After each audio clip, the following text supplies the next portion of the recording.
So the Chicago Bears are just linked to the perfect draft move. And man, we have talked so much about this number 10 pick overall. I'm not going to do that today because I think the real quality to this draft is on day 2 and day 3.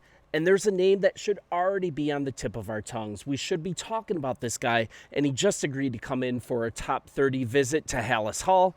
And the player I want to talk about is Arizona offensive lineman Jonah Savania. He's coming to Hallis Hall, and this is after having a formal meeting as well a few weeks ago at the Scouting Combine. And besides, what better time to talk about an Arizona offensive lineman than when you're in Arizona for spring break? That's what I'm doing right now. Just about to fly out tomorrow back home. Kind of sad about it.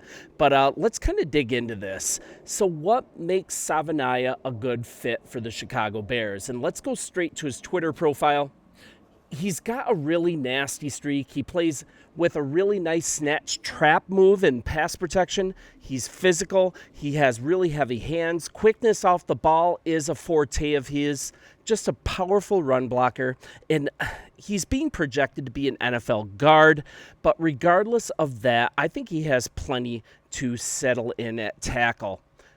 Main thing about this guy, he is very versatile. I'm going to close this down. The guy can play multiple positions. We're talking about 16 starts at right tackle, 15 at right guard, and for good measure, 5 more at left tackle. I mean, we've got swing tackle ability in a pinch.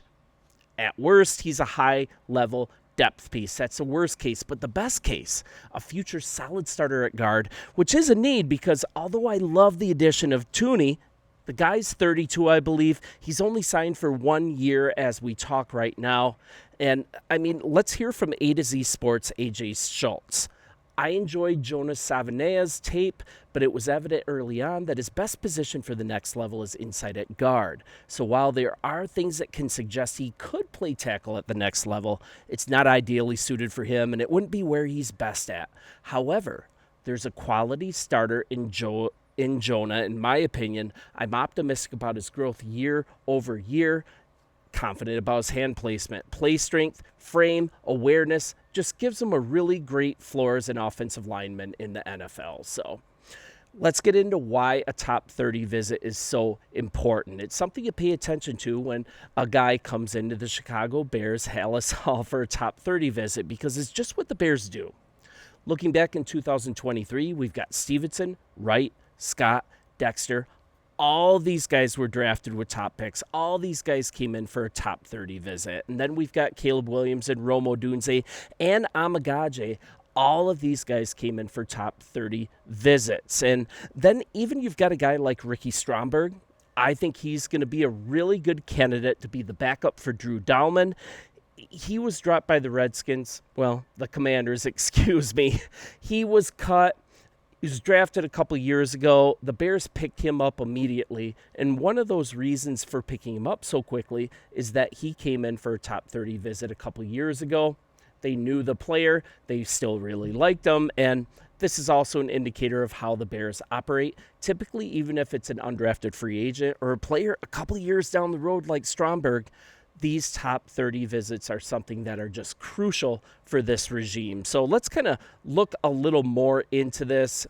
Granted, Caleb, Rome, Amagaje all came in for top 30 visits, but let's get back to Jonah and what makes this Arizona offensive lineman so fascinating as a prospect is, once again, he has the ability to play multiple places all along this offensive line. I can't emphasize this enough. Once again, we're looking at 16 starts at right tackle, 15 starts at right guard, 5 starts at left tackle as well during 3 seasons in Arizona. So I want to make sure that we're spending time on actionable things moving forward coming into this draft. I'm not going to be covering a player that hasn't come in for a top 30 visit just because it's just going to waste our time.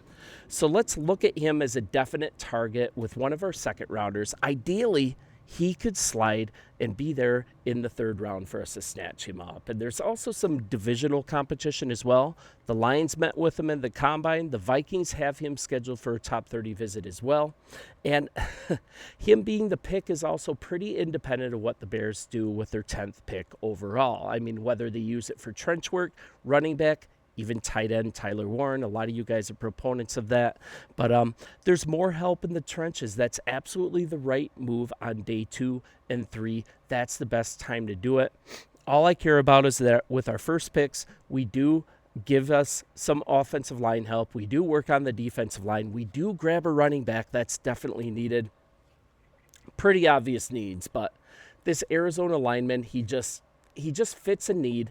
And also, we have the benefit that if the guy needs a little bit of development, we have done things so well in free agency that we can afford to do so. So a developmental prospect, even in the 3rd round. Remember as well that Ben Johnson said that this team, in order to function properly, we need 8 to 10 good offensive linemen. And we're kind of getting a little closer to that.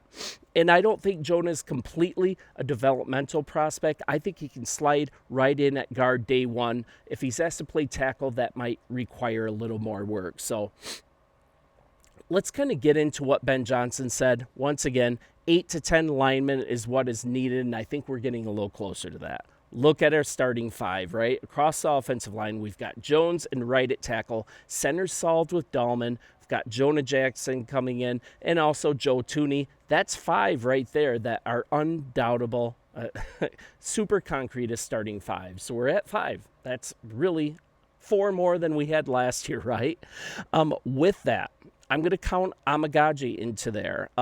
I can't wait for him to be coached for a full year from offensive line coach Dan Rouchar. I think he's going to develop really nicely and provide competition for Braxton Jones at left tackle. So I think we're up to 6 there.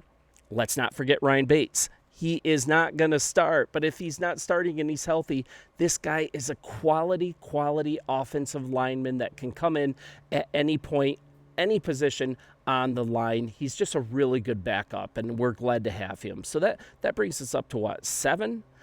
And then I'm going to add, and this is just a belief of mine, I really like Ricky Stromberg. I think he's going to come in and solidly develop under Rouchar and Johnson to be the de facto backup to Drew Dahlman. And I think that brings us, possibly to 8. You can argue we're still at 7. But regardless, adding a couple critical guys in this draft is absolutely necessary to hit what Ben Johnson has set for this offensive line to be successful. So let's kind of round this up. Let's talk about some other guys that the Bears have met with during the combine.